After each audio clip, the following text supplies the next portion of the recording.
And we're back. It's your boy, Edwardo Jackson, CEO, founder, creator of the great Cinema Draft game. And we are here with a first time with the Cinema Draft podcast, educator and molder of young minds extraordinaire, albeit at a distance, of course. It is Jen Riske. Hi. Yes. Welcome to the show, Jen. Our Andy Cohen-inspired Watch What Happens lifestyle drinking game tonight shall be the word school, because every time you hear one of us say this word, we'll take a sip. Tonight's pod is all about covering some of our inspired school-based films featuring charismatic teachers, of which you are one. Welcome to the show, Jen. How you doing? I'm doing okay. How are you? Actually, last week I think I mentioned I'd kind of hit like my quarantine wall. I think I am rounding the corner past the wall. Still having a little struggle getting my motivation together, but I had to talk with a good friend of mine. She always kind of points me in the right direction by example. So I'm getting my act together. How's your quarantine going? It's going okay. I just finished the semester and turned in my paperwork and everything a couple hours ago. So I'm ready to have a little break before summer school. Free woman, well done. that gets more applause. Yes. Any plans for your summer vacay or is it hiatus? What do you guys call your time? Vacation for sure. Watching a lot of TV. There were some plans to travel, but now not so much. So watching a lot of TV, reading a lot of books, I think. Well, with the former, that is a perfect segue into what we're watching. Yes, I love that air horn. And this may actually, I've kind of found out this is somewhat exclusive to UK audiences, but I am watching Gangs of London. And Gangs of London, it's wild, it's nuts.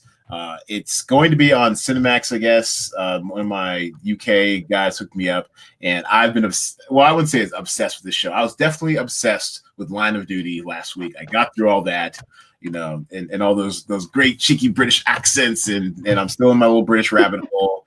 Let me share real quick the screen of. How do we share this?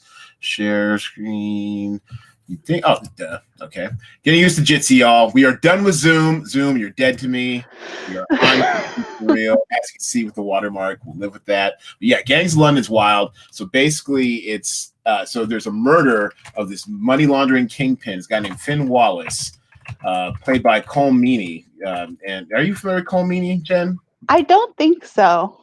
I'm not even sure if I'm saying his name right, but if you see his face, you'll know it, because this guy is super famous for playing like that guy parts. Anyway, and Catelyn Stark, it looks like. Yes, Michelle Fairley. Yeah, she's just like Catelyn. She's legit. She goes hard in the paint. She definitely goes hard in the paint. Anyways, so this guy's a son. Takes over the family business of money laundering, and he's unhinged. He's a psychopath. He's so bent out of shape after the murder of his father that he kind of disrupts the fragile alliance of all the top gangs in London who kind of coalesce under Finn's leadership. His name is Sean, and he goes like kind of on a bit of a killing spree, and there's big kind of grab for power for all the different factions, because you've got like this alliance of Kurds, blacks, I think Pakistanis. It's just like the kind of a bit of a melting pot, but everyone sees a power vacuum and kind of grabbing for it. And it's wild. It's super bloody, super action packed, and I dig it. I think you'd like it. Actually, have you seen The Raid? No, that's on my list of things to watch this summer. Yeah, well, neither have I.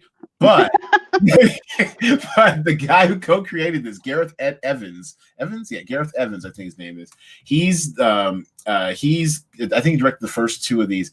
He's the co-creator, and it's really highly action stylized. There's a lot of like fighting and stuff in it, which kind of keeps you interested. And it is super bloody. Like I almost checked out after the first two episodes, but the people kind of compared it in the Watch Facebook group, of which we are both part. That's how we met.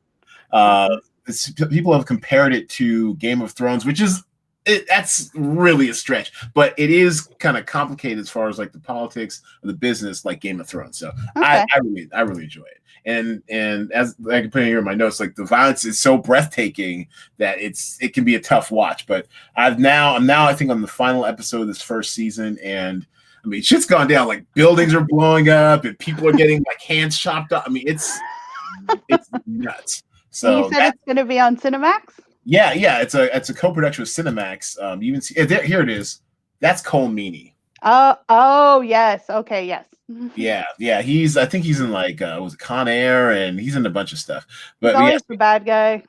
yeah, exactly. Yeah, and in this one he's like, I mean, you know, he gets iced in the first episode, but he's a bit of a dick in flashbacks. So yeah, I really enjoy it. It's very interesting. Yeah, and Michelle Fairley, she's still a G. You know, we love her. And so that's one of the things I'm watching. The other thing I'm watching, also from our DraftStream streaming game, is Hightown. Have you heard of Hightown? Oh, did we lose? Uh-oh. I think we lost Jen. Oh, we got the frozen face. Okay. Well, let me tell you about Hightown while Jen gets it together and rejoins us. Hightown is it's both simultaneously freewheeling and procedural, but it centers on Providence, Rhode Island, P-Town, they call it, the party and drug scene from the point of view of, as I would say, a lesbian Lothario, Jackie, which is Monica Raymond. Oh, there she is. She's back. All right. Sorry about that. No problem. I was just telling people about Hightown. Have you heard of Hightown, the show? I don't think so. Yeah, it's brand new. It'd been on Stars. Its debut was on Sunday, which is why it was part of our DraftStream game. But it was actually out on the Stars app for about a week ahead of time. So I sampled during the week, and it's, as I was explaining to the audience, that it centers on Providence, Rhode Island, aka P-Town, like their party and drug scene, from the point of view of this lesbian Lothario, Jackie, Monica Raymond. She just loves him and leaves him.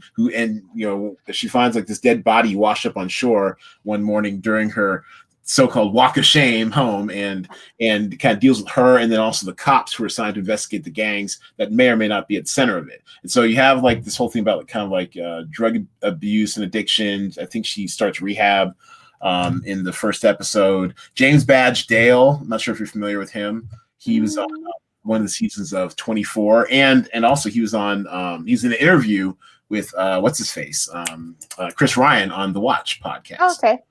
Yeah, he's in this. He's really good on this too, and it really does kind of give you a sense of place because this takes place during P-Town or in P-Town during Carnival, or it's lesbian Shangri-La, as Jack.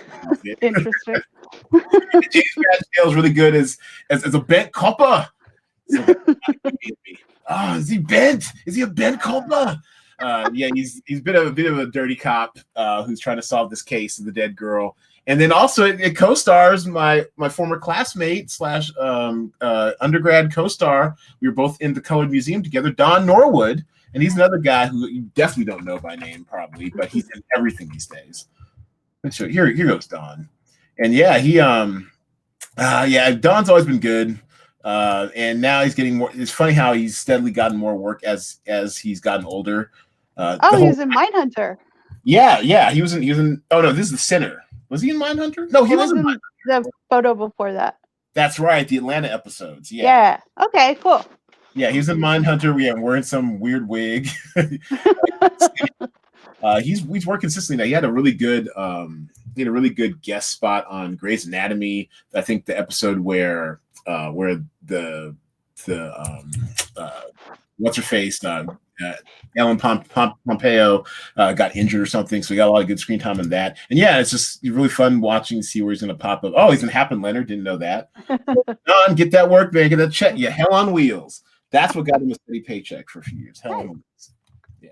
So Don's in it. So I'd love to see my former Morehouse College and Spelman alumni get work. Do their thing. And so so that's what I'm watching right now. I wish it had a few more New England accents. I think there's only about one or two I could count, but if you don't got it, don't try it. Not as you mess with it. So what are you watching, Jen? So over the last couple of weeks, we watch a lot of TV. So I've watched Never Have I Ever, and I Oh, loved it. yes. Um, and and of course, Normal People. I got very into Normal People, as you know, as we both love Fleabag. Like, and that is very much in my wheelhouse. The intense relationship, that these people are like meant to be together despite whatever happens. So Yes, Normie Peeps. Now, why did normal people speak to you? Because uh, I don't think it's a very controversial show, but I mean, people, it's mostly been positive, but I always find it interesting how some people receive it because I always wondered if something like this would really resonate with people like it did with me. Um, I like the fact, and I think maybe we had talked about this, you and I had talked about it before, but it's like very atmospheric, but in a like with still a lot of substance behind it. Did you Yeah. read the book? No, I didn't read the book. Okay, and I think that part translates pretty well. And the reason I really one of the reasons I really liked the book was because Rooney um uh, it's kind of like a vignette style, and she doesn't tell you a lot, but you don't feel like you're missing out on things Yeah, between that would the be Sally and Rooney, the author of the book, and also the writer behind the series. yeah, and so that translated really well to the show, I think. Now let me settle a debate here because I'm not sure if you heard this episode of the podcast, but back with one of my favorite set of guests, the Tripod, my former writing partner G Nice, and our working black writer friend Kevin Garnett, who works in the Dynasty reboot. They clowned me. Well, first of all, they coaxed an Irish accent out of me, which was fun. But then they clowned me because I said that Daisy Edgar Jones looks like a young Anne Hathaway, and they're like, no, not even close. And I'm like, I'm losing my mind here because of course you know. Look at that Of face. course, yeah. Yes, that is Yeah. pure young Anne. They said, oh, Ease, you're just racially profiling her because she's young and white, huh? Oh, guess No. young Anne Hathaway. Naming random white actresses. I mean, I know what I see. You see it, right? Yeah, for sure. Yeah, thank you. All right, vindication. Even if they're not here and can't defend their name. Yeah, I thought young Anne Hathaway here. I thought she was excellent, very emotive. I mean, you know me, I'm a sucker for accents. The accents had me going all day long. Of course. And you gotta watch with the captions, but even still, like you gotta get you the accent, very lyrical, and yeah, Yeah, but especially with Connell. yeah, and I heard that That chain. Ooh. I didn't know realize this was a thing. It's just such a basic silver. This is like the most basic of chains, but it's got like a life of its own on the internet, doesn't it? I don't know, man. Like it just does it for me. Like he's got a Twitter account, everything. Connell's chain. Whatever. You like it, I love it. So normal people, and was there something else you're gonna mention? We watched Narcos Mexico, Yeah. and I hadn't seen any of it, and I liked the first season a lot. You just jumped But into Narcos Mexico, but not the previous Narcos. yeah, not the previous. But the second season, I didn't quite like it as much because it kind of like was trying to hit you over the head, like Felix is in over his head. Like let's tell you that like 3 times per episode. But I still really enjoyed it, and especially the first season. And I love Scoot McNairy, so he definitely made the second season worth watching too. So.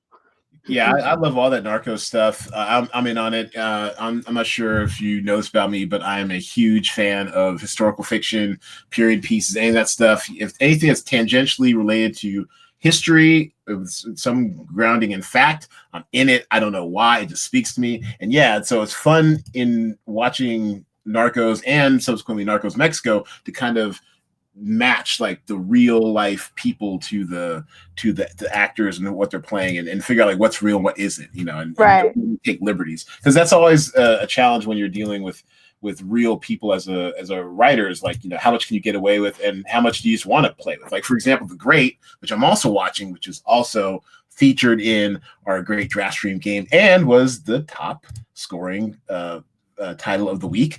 The Great is, as they say at the beginning, it's occasionally based on history because they're reworking of Catherine the Great, and so I love that type of stuff. So yeah, so I like, and then I mean our girl, the Queen herself, Teresa Ruiz. She keeps trying, man. Like she's gonna get it at some point. But yeah, it was brutal to watch her just keep getting like like cut at the knees by the men and the woman. So yeah. Yes, entrepreneurial as hell and hot as balls while doing it. Like shout out to Queen Teresa Ruiz played what was her name? Isabella? Yeah, her character's Yes. name is Isabella with the great 80s fashion.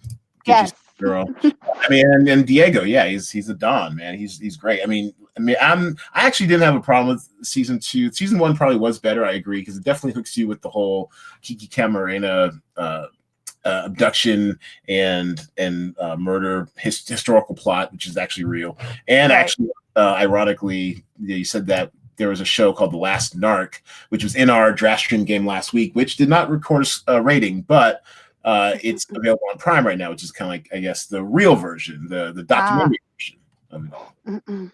Oh, wow. I just noticed that they had the shape like a gun. Oh, that's It's very subtle. yeah, very subtle. Yeah. So, yeah, those are some great shows they were watching. So,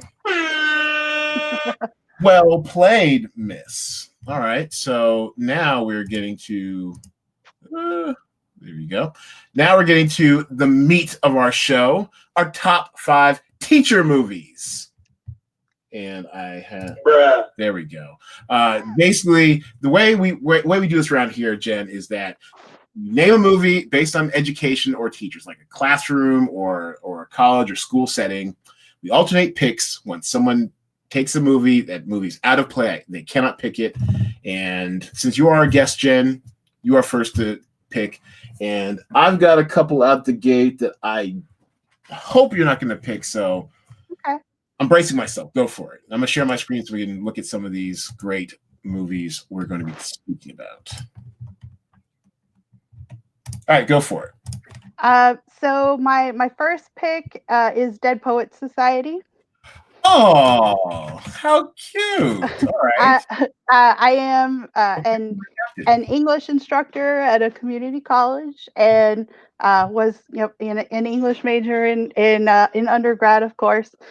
So this was something that inspired me from a really young age. And I kind of see it differently every time I watch. So. Yeah, so a lot of I love to teach British literature, and so a lot of the people that are brought up here in the film are things that I teach with my classes. So, yeah. Oh, that's awesome! And look at that. And actually, I'll go back a couple of shots. Look at this great young cast: Robert Sean Yes. Leonard Hawk, Josh Charles, is it? Yeah, he's the one who's in love with the girl from the girls' school, and so they sneak over and. Oh man, I mean, it's been eons since I've seen this movie, but yeah, that's a great young cast. Robin Williams, oh Captain, my Captain. Of course, yes. All right, well done. And all right, so good. So seeing the place you're coming from, that actually... I do have a recommendation though. Okay. Since Community, a lot more people are watching Community now. I don't know if you remember in the first season, there's an episode called Intro to Film. It's episode 104, and it's kind of a spoof of Dead Poets Society. And so I show that in my classes sometimes. So kind of to illustrate that idea of carpe diem, and it's actually a pretty close, parody, I guess, or satire of the movie. So yeah. I see your game, Jen. You're the cool teacher. You're the fun teacher. We're going to show cool, fun stuff in the classes, huh? It's true. What grades do you are you college teacher? Like, what do you teach? I'm a college teacher, so I'm teaching college freshmen, sophomores, sometimes in the British literature class, and my community college is actually a little more traditionally aged than a typical community college. So about 18 to 25 is the age range of most of the students. So very all right. All right, well, I will, you know what, I'm gonna take this one off the top real quick because this is pretty obvious. I'm gonna take The Breakfast Club. And yeah, but it's a school setting. Yes, I love it. There's a teacher involved, and I mean, really, there's nothing to be said. It's iconic. It's got a great cast. It's timeless, and it's John Hughes, right? Yeah, it's John Hughes. So yeah, Ali Sheen, Judd Nelson, Emilio Estevez. That's right, Sheen. Your original name is Estevez. Still doing interesting work, I might add. And Molly Ringwald. We don't see nearly enough of her. And just the iconic class of misfits, and yeah, the final shot. Yeah. Yeah, and that whole idea that like, these disparate types of people could, be bonded together as like, it's such a popular idea and like an interesting one to kind of glom onto whenever you are a teenager and beyond. So I mean, and let's be real though. Even though they're supposed to be teenagers, these guys look old as fuck. Like, yeah, I for sure. for high school, I mean, come on. They would eat the Never Have I Ever kids for breakfast. It's crazy. For sure. Did you watch Sex Education? I can't remember. Yes, and I maybe I didn't broadcast it, but I really enjoyed Sex Education, Oh, and it's so good. yeah, both seasons. I think I like the season one a little bit better, but I like what they're doing. I like how irreverent it is, and they're just. I mean, it's fun. I honestly now, I think it's confirmed in the second season that they are, they are like contemporary, like they are in our world. Yes. But all the set design feels really retro. Yeah, and it's got that like English beat type score as well, like very, very 80s. So Yeah. So I guess they're going for kind of like, all right, we're gonna set it contemporary, but give you kind of like an 80s throwback, semi-timeless feel. So, but yeah, I enjoyed Sex Education. yeah, the episode on the second season where they where all of the girls were in detention together and they kind of played off of that Breakfast Club idea. I think that's one of the best episodes of the show. And I absolutely love. She's so funny. Her facial expression. She's got this big rubbery face that can kind of do anything. And her, I forget the name of her character, but she's so kind of designated weirdo, the sexual weirdo. But it's not. I mean, not to stigmatize kinks and fetishes, because we love everything around here. But right. Yeah, but it's almost like they set her up to be a weirdo, but she's just unique. Like she beats her own drum, doesn't necessarily care what other people think. And I love her face, and I never get her name. Emma, is it Emma? No, Emma Mackey's is what's her face? Emma. Oh, that's Emma Mackey. Now that's a young. I mean, we're going into a cultural cul-de-sac here. Welcome to the show. This is what we do. We just kind of spin our wheels on top of I like it. Now tell me who she looks like, because I know I'm not. I hear a lot of people say Margot Robbie. Thank you. young Margot Robbie, only British, but I forget her name, but I saw her in another show, like playing like a grown up, and I'm like, I kind of buy it, but I like her better as Maeve. as the weird. But yeah, shit. And here's Maeve, Amy Lou Wood. She also has one of those kind of really expressive faces. A really, really attractive, fun young cast, and I enjoy hanging out with them. I really do. Yeah, for sure. Asa Butterfield. I mean, how he's grown. I think I don't have much Asa Butterfield exposure except for that one weird sci-fi movie that was it was based off of a book. Ender's Game. That's what it was. Oh, okay. It's supposed to be like a really big thing. I think Harrison Ford was in it too or something, and it just kind of fizzled out. But that's how I first heard about Asa Butterfield. But yeah, he's doing interesting work. Good for him. Yeah, and I really like Nikuti Gatwa too. What's that? I'm sorry. I like Nikuti Gatwa a lot too. I'm probably not saying his name right, but I just find him like so charismatic. Oh yeah, this guy, the Black Sun Nigerians or something, who's gay. Yeah, he's very entertaining performer. He's also. And it took me a while to kind of get with the. It's kind of how over the top some not I guess it was the situation, but his expressions were. But then once you see it like in context, it all kind of works. So yeah. Sex Education. 2 seasons. I think they're coming back for, is it a third and final one next year? I think so. Yeah, quarantine filming permitting. So yeah. Sex Education. All right, so 1 down for both of us, 4 more to go. What you got? What's next one? So I went with something maybe a little unconventional, but it's one of my all-time favorites, and it's the 2011 version of Jane Eyre, directed by Cary Fukunaga. It is one of my all-time favorite films. This is something I also use with my students because my freshman comp course is centered on Gothic literature. So like we use that as kind of our flashpoint to understanding literary terms and things like that. And excuse me, a key part of, Jane Eyre, of course, is her being a governess and teaching in the country school, teaching at Lowood. And so I wanted to sneak this into the teacher movies. So. Okay, it qualifies. I mean, school education was different back in the day. So yeah, and I remember seeing You this. got that Gothic castle right there. I freeze it on that frame in when I'm with my students. Oh, I mean, Mm-mm. you can't beat a good English countryside Out in landscape. the moors, you know. Mm-mm. Yeah, no, yeah, it's beautiful, beautiful wide angle shots. I don't remember much about it. I did see it in theaters and enjoyed it, but you know, because mostly because of Mia and Jamie Bell, so he's pretty good. And Um, you know, they like put some wrinkles on Fassbender to make him look hideous. So yeah, there's that too. yeah, a lot of time the makeup chair for that. Yeah, I all mean, right. look at how hideous they both are. Yeah, and her whole thing was like, doesn't she say a lot in this movie? Like, I'm so plain. Why do you Yeah, look at me? she's Yeah, poor and plain. Yeah. yeah, yeah. Wow, they were really self conscious. Okay. All right.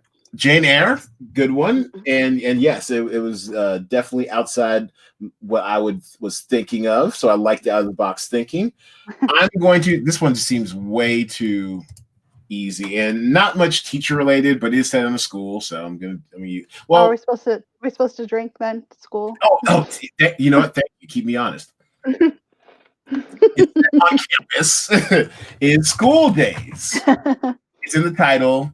Not many teachers involved, not many teachers harmed in making this film, but it's the ultimate campus film, campus life film. It's a musical, and I'm usually not really down. Well, before I really kind of grew up into appreciating musicals, it took me until the 2000s or so to really kind of get into musicals. I think it was Moulin Rouge that really got me, and then I started on a binge of like Chicago and stuff like that. But School Days is a musical. It's fun. A lot of bright colors, funny performances. Got all your favorites. Giancarlo Esposito, Nice. also from the House, proud Morehouse alum like myself. Tisha Campbell Martin, Spike Lee, and this also. I mean, when I went through college. There's no way in hell it's going to be fraternity, regardless. But this definitely reinforced in me. I'm not about that fraternity life. You're not going to beat my ass or be part of your club. I'm sorry. I don't care about how many connections you have afterwards and Brotherhood, Yeah. blah, blah. But I did like how it showed the Black college experience in some Lawrence Fishburne. and they film this on our campus too. This is like the Oh, quad. how awesome. Yeah, this is the quad between Clark Atlanta University and Morehouse College. We all kind of share similar spaces in the Atlanta University Center. So yeah, so it's kind of cool. And all the did they call themselves Mission College? What was the name of I don't remember, but I'm putting this on my list for sure. Yeah. I think you call it Mission College, and all the M stuff is just basically Morehouse gear. Like they couldn't afford to make up their own, so they got all the Morehouse gear, same colors, maroon and white. So good use of good use of props already made for you. And yeah, it's a fun movie. School Days. So, do you think if it was made today, they would Morehouse would happily lend their name to a Spike Lee film?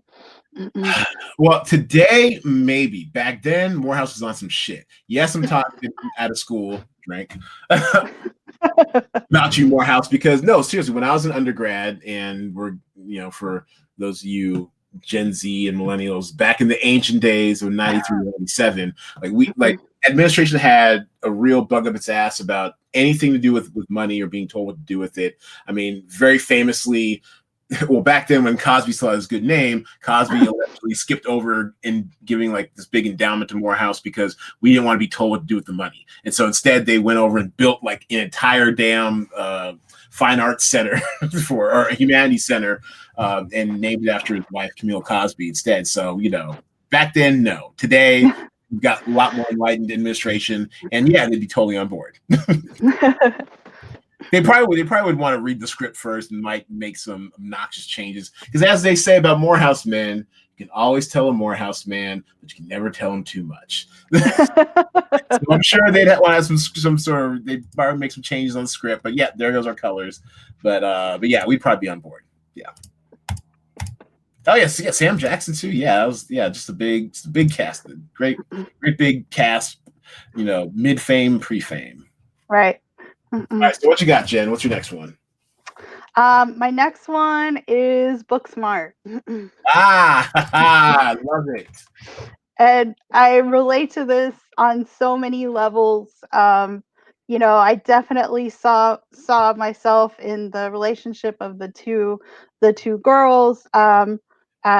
I'm also like I wish maybe I would have been as self assured as as they are, or as oh So, Caitlin Dever, right?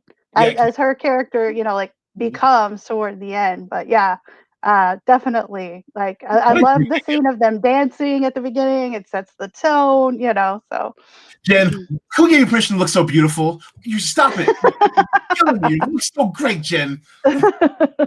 and the overly supportive but not quite comfortable parents. And the cool teacher, Jessica. Yes, I was so excited. I was with her right up until the party. So, and then I was like, "Oh no, I'm not like her at all." Like, yeah, you're graduating. You're 18. Let's go. But yes, and I mean, and obviously, well, they both look kind of youngish, but obviously they're not actually high school age. But you do love the kind of the self assuredness and the confidence they do bring to their roles. Because one thing, so social media has gotten. I mean, they're good and bad to social media. But one thing I will say about our social media age and kind of hyper awareness of how we present ourselves is that it even though it's caused a lot of bad stuff as far as people buying too seriously about what other people think, it's also really enhances your personalities as far as you can find other people that are like you and kind of indulge in what you like, because so many more people are connecting so easily using it through technology. I mean, they've probably, in their world found other people, quote unquote, nerds like them, or things that people who were interested in what they were interested in, found that they were not alone and got confidence through that. And that's what I Yeah, like for sure. about some of these modern day, high Oh, just the school. put upon principle. Yeah, doing a solid for his girl Olivia Wilde, who directed this movie. Yes. Are they married or are they just partners? I'm not sure. I don't know. Well, they're definitely as Gabrielle Union Wade. I guess she's officially put the Wade. Gabrielle Union Wade and Dwayne Wade said last night on Jesus and Marrow, they are definitely touching toes at night. Oh, I haven't gotten to watch yet. Oh, it's good. You'll enjoy it. They're real fun on the Did they show. talk about Jeremy Renner's show? Oh, no, they did not. Okay, I'm hoping for that.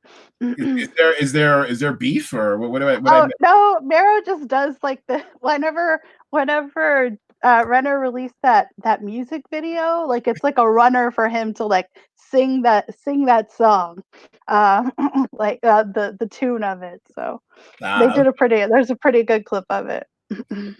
Okay. All right. So yeah. So and free plug Jesus and Marrow comes up this week on Showtime. Check it out. All right. So my next film is going to be Bad Teacher. Oh yeah. In the name, damn it. And I guess famously, Charlotte. I was going to Charlize. Sorry, Cameron Diaz. Actually, this is one of the. I mean, is this the last Cameron Diaz role? Like, I know she's semi-retired or whatever. It's been a while since we've seen Cameron Diaz, but famously, she took like not quite scale, but I think it was maybe like $1 million, something like really below her quote, in exchange for a percentage of the profits, and made out like $60 million, something like that, to the tune of Bad Teacher, because it was a surprise hit. For sure. I don't think I even saw it in theaters. I think I saw it on video, and I'm like, this is kind of good. This is pretty funny. And her teacher is bad. Like, she's not there about the job. This is probably instructional for you how not to do your job. What's your experience with Bad Teacher, Jen? Well, I was going to say that, a lot of my colleagues are like, this is like the inner life. This is what you want it to be. But yeah, so many great stars in there. You've got Jason Segel, another person from, Timberlake. yes, from Freaks and Geeks, the guy who played Jeff Russo, the counselor. I can't remember his name, but it's a pretty good cast.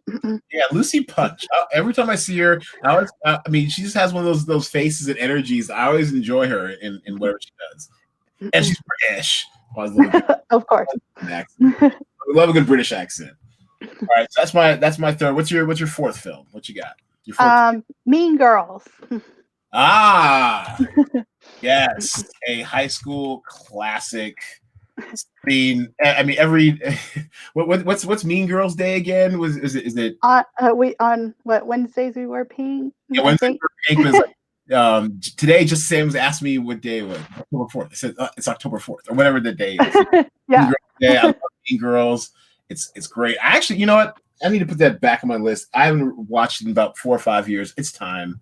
I love Mean Girls. All right, so enough about why I love Mean Girls. What do you love about Mean Girls? Well, in addition to all of the super quotable lines, also like Tim Meadows and Tina Fey as teachers, and again, like Yes. the fact that you're called to, and as the teacher, you're called to do things that are outside of your job description, like here, this kind of impromptu uh, you know assembly that they have to have because of Regina George, the people who have been personally victimized by her.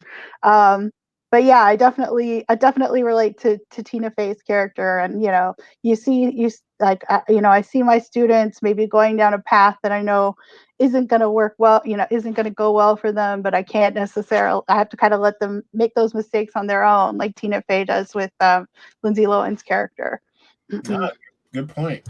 And just, I mean, Rachel McAdams, just, I mean, really well cast, a fun time for movies, and it's spawned like a life of its own. I'm a little surprised there hasn't been like a real, like at least not a film sequel. I think they've done like direct to video sequels, whatever, but it's spawned like a Broadway play. Yeah.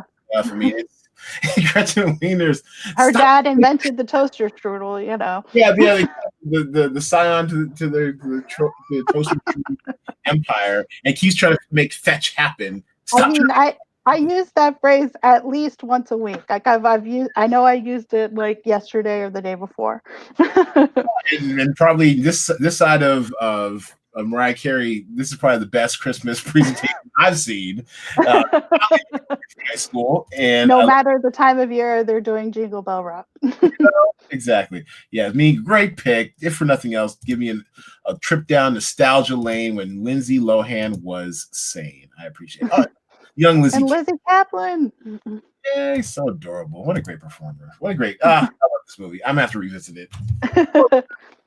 My next movie is School of Rock. Oh, okay.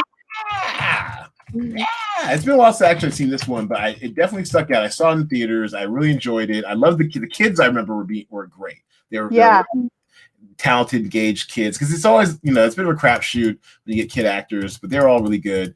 And Jack Black, man, I mean, this is the type of stuff that he was like made for. Just for sure. Punky, quirky teacher. Really a bit of a child himself. Easily tap into that stuff, and I remember really enjoying it. School of Rock. I mean, and you could definitely see him as being very like flexible with the child actors and everything, willing to kind of roll with it. Yeah, and just Joan Cusack. That's right. I forgot. It's been a minute since I've seen this too. Yeah, 2003. Wow, yeah, it's been a while. Yeah, School of Rock. That's my next one. So, what's your final film? What you got? My final is Edge of 17. Great pick. Oh, I need to watch this again. I started. It was one of the first films I thought about when I got the topic list. So underrated. Yes. Yes. Haley Steinfeld, and I mean, I don't know if it got lost in the shuffle that year or what have you. I mean, I think there might have been some minor talk about her for a Golden Globe or something, but I saw it. I enjoyed it. To what degree, an old man like myself can relate to it. I related to it. And she's just, she's really good. And I think, I don't know if she's totally slept on, because she does have that Dickinson show, which I've yet to watch on Apple TV. I haven't either, but I want to. Yeah, actually, I think I saw the pilot, and it was weird, but I kind of dug it. Like, I'll go there with you. So I'll definitely need to check that out. Ever since we started doing the DraftStream game, I'm like swamped with like good stuff to watch. So, but yeah, But I love watching Haley. She's really solid, even in crap like Bumblebee. Like, she's still eminently watchable, and she sings. Like, I think I just downloaded her album the other day. She sings. Oh, cool! I'm really excited that she's going to be Kate Bishop, the Kate Bishop version of Hawkeye in the Marvel, the MCU, or the TV verse. So I'm really excited to see her performance for that as well. Yeah, bring it on. Edge of 17. All right, well done. Nice off the beaten path pick that I've actually seen. I love it. And again, Woody Harrelson, like his performance is it's great. It also captures the reality, that the moment when whenever he's like, can I just eat my lunch in peace for 20 minutes, like needing the like necessity of unplugging and as a teacher, and that sometimes that's hard to do. Yes, and we can relate to that. You most certainly can. I'm just stopping on this picture real quick because he did the Pedro, the full Pedro. Oh my God. Dynamite. I was so obnoxious when Napoleon Dynamite came out. I loved it. I watched it. I owned it. I watched it again and again. I forced girlfriends to watch it. And sometimes I do the Napoleon sigh or just I do. I want that. I want that regularly. I can throw a football quarter mile.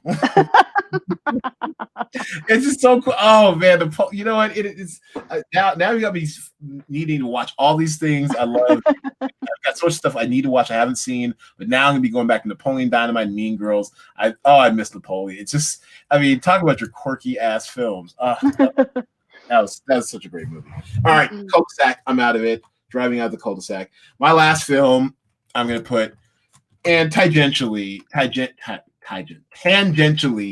related. It's higher learning. Oh, nice. It's got one teacher of note, and that is Lawrence Fishburne, of course, with that okay Jamaican-ish accent, Caribbean accent. And it's a bit of a mess, but it's an enjoyable mess. I appreciate it when it came out, just seeing all the different factions of people you see at a PWI, predominantly white institution. I went to HBCU, historically black college university. So it's kind of interesting to see that take on it as I was in college. This came out in 95. I was, I think, a junior at Morehouse at the time it came out. And a lot of, faces, Michael Rappaport, before he got really obnoxious. Although, look, I admit this. Michael Rappaport, I do enjoy his performances. He's great on Atypical, a show on Netflix. Have you seen Atypical? I have not yet. Yeah, it's excellent. Also, I'm biased. One of my other co-stars, this one from high school, Seth Gordon, he's now a big-time director and stuff, and that's one of his shows. And about like a neuroatypical teenager who is relating to the world and growing up with his quirky family, whatever. Anyways, he's great on that as the dad. We are now entering dad zone. We're that old now. I remember him when he was seen in 92 in Zebrahead, young, fresh face dude. But yeah, it's got Michael Rappaport, Omar Epps, still working. Keep getting them checks, man. Jennifer Connelly, also still working, just debuted Snowpiercer this weekend. Good for her. Lawrence Fishburne as the said professor. And, it was a little controversial at its time, I guess. Dealt with a lot of issues, sexual assault and racism. White nationalism. And, there's an act of domestic violence, domestic terror on the campus. So it's got a lot of stuff. Yeah, Christy Swanson, Buffy, the original Buffy. Yeah, so higher learning. Have you seen this movie, Jen? I think I've seen pieces of it, but it's been a while. And Tony my husband had asked me about it whenever I was telling him about the topic, and I was like, no, I need to rewatch it. Yeah, 25 years ago, so it's what it's like. Yeah, Tyra Banks at the time dating John Singleton. Oh yeah, I forgot. I'm not saying that's how she got the part, but not her. Okay. And then, this Cole Hauser, man, just forever. Oh, he was in Dazed and Confused. He's in everything, and he's always playing a jerk. I hope he's okay in real life. He's always playing that asshole, and you know what? Keep getting them checks also, Cole. Good for you. Yeah, so higher learning. So that is my final film, and that is our 5 teacher films. Well done, well played. And way to bring in some stuff I probably wouldn't have thought of. That's great. I appreciate that.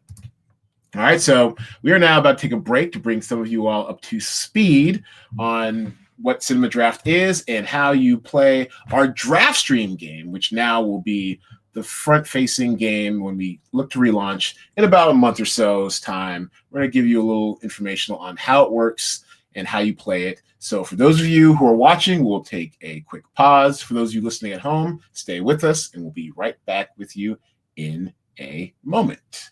And we're back. All right. So last week's quarantine movie of the week was Sleepless in Seattle. This week, our quarantine movie of the week, by the time you all are hearing or watching this podcast, will be Uncorked. And allow me to share my screen. Uncorked. It's from Insecure showrunner Prentice Penny. It's on Netflix. It's the story of a Black aspiring sommelier who battles conventional thinking and the expectations of taking over his family's barbecue restaurant business in order to become a master sommelier. And Black sommeliers, I mean, that's not like really a thing. So it's very interesting to be kind of led into a world I knew nothing about. I'm not a big wine drinker. Are you a wine drinker, Jen? A little bit, but I don't have particularly great taste. Yeah, sounds like me and music. I enjoy music. I don't have great taste in it. But it's actually it was really fun. There are a few interesting faces in there, like Matt McGorry from How to Get Away with Murder, aka Asher, the Asher guy. He's in there as like a competing sommelier who comes from like a background of sommeliers, and it's just, I mean, it's different. And what I really liked most about Uncorked is that it had this kind of subversive soundtrack to, or a musical score. And you know me and my musical scores. It actually had a lot of kind of like hip hop trap beats, but yet set against parts of the sommelier world. It was kind of subverted your expectation, but it made it all the better for it. So I highly recommend it. I enjoyed it. It's on Netflix right now. If you've seen it, send me your tweet length review at our Twitter account, which is @PlayCinemaDraft. I should have that ready for me. But this is us @PlayCinemaDraft on Twitter. Check us out. Our quarantine movie today was Basic Instinct. Do you have any thoughts on Basic Instinct? Have you seen it? A long time ago, and I'm gonna pass. Yes, the iconic for probably all the wrong reasons. Basic Instinct, quite a product of the 90s. And fun fact, I took my girlfriend at the time in high school to see that on a date. And let's just say we had some incredible sex after. I mean, really, guys, we're really charged up. Good night. Sorry, Mom. All right. That deserves an air horn. Okay, and so this is our DraftStream update. I know you are new to the podcast and most likely our game. You haven't yet to play. Hopefully you'll join us one of these days if you stick with our mailing list and we get you the latest updates. But this is what went down in the DraftStream game last week. It was a fairly tight one. Jaybird once again won his third straight game in a row, winner of our expanded prize pool. It was matched by our last week's podcast guest, Jay Devlin, aka Neil Armstrong. He came through with an extra $50 to bring the prize pool to $100 and a $60 first place prize to Jaybird. He had quite the call sheet, just 9 points off of a statistically perfect call sheet, whereas that's not what I want to do. Jaybird had a 4-pack of Alice, a headliner stack of 14, the foreign drama, I believe, headliner stack of Hightown, which had some late performing scores come in on Sunday night on its Stars debut, and of course The Great, which is our highest scoring title of the weekend.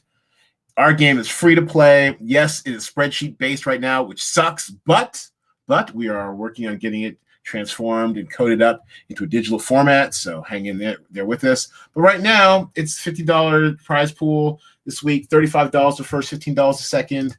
This week's in the prize pool, we have AKA Jane Roe, the documentary about the abortion case which made the Supreme Court. We also have, among the highlights, The Lovebirds. Remember that? Yes. Yes, highly anticipated, heavily promoted in theaters, now coming to a screen near you. And it is also coincidentally our highest price salaried title of the week. $22,000 for Camille Nanjiani, $21,700 for Issa Rae, because I just think that audiences are going to love this. And in this game, where the audience gets a 60% bonus for their scores, I think it will be popular. I'm hoping it'll be popular. I hope it's not something that they had no faith in and dumped on video, because it's not going to get a theatrical release. It's a Netflix film, right? Yeah. Thanks for pointing out. It is on Netflix, and so it definitely will be. I'm not sure if it will be promoted, but it'll definitely probably be at the top of the queue. I'm sure they paid some money for it. So I've got high hopes. I don't know, but we'll see what the ratings shake out over the weekend. That's the beauty of the DraftStream game. And one other It's one. like a good quarantine film. Yeah, exactly. And rom-com, cuddle up, watch it, have do what you feel. And also military-wise, of which I was not familiar until I started creating the talent pool for this week, but it's got Sharon Horgan from Catastrophe. Oh, nice. Are you a Catastrophe fan, Jen? Yes. Yeah, all 4 seasons available on, I believe, Hulu and on Amazon. It was one of those shows I watched in like 2 days. It was so wonderful. Right, it was post Fleabag. Okay, so they're on Prime. Okay, thank you for correcting. So it's on Amazon Prime. This one, I believe, is actually going to be on. This one's on Hulu, but so they're in the Sharon Horgan business. But it's Irish, got that dry wit. I keep trying to want to do an accent. I'm not even doing it properly. Anyway, Sharon Horgan's in it. Kristen Scott Thomas. She had a memorable role on Fleabag. And actually, for those wondering at home why Fleabag is getting so much run tonight, Jen Riske is our resident Fleabag expert. Anytime I can post in our Facebook group, I have to tag her if it's a Fleabag post because she is our resident Fleabag aficionado, and I love Fleabag too. Season 2 is a miracle. So yes, I'm with you on that. Yeah. So just a reminder, everyone who's interested in playing the DraftStream game this week, make sure to click the link in the podcast description for the alpha test spreadsheet to play the game. The instructions are here on the rules and on the scoring column tabs. The call sheets are due Thursdays, 6 p.m. Pacific time, runs throughout the weekend with final scores being delivered within a few hours after 12 p.m. Pacific time on Mondays. And once again, $50 prize pool, 35 to first, 15 to second for the top 2 non-Cinema Draft employee spots. Some of y'all out of work. Why not? Come get this money. All right? All right. That's right. Well, Jen, thanks so much. We're going to bring this in for a landing. Thanks for elevating the Cinema Draft pod with your presence. I really enjoyed it. Thanks for having me. No, I certainly hope so. We'd love to have you back at our earliest convenience. And if there's anything you have to plug besides your vacation, this is your chance, Jen. Go ahead and plug your ish. I don't really have anything to plug. But I look forward to making my way slowly down the large list of movies and TV shows I have to watch. Fair enough. And you know what? You worked hard all through school year. You had a huge change of middle of your year. Go ahead and relax. You don't need to plug anything. Plug your charger into the wall and just lay back and watch some quality TV and movies and streaming content and stay safe. As people are reopening, probably a little too soon for my liking. Just stay safe. Enjoy yourself. Great husband. Boot up. Enjoy yourselves. And usually with our podcast, at least in previous times, we'd say go out and see a movie or something. But damn it, it's not wise.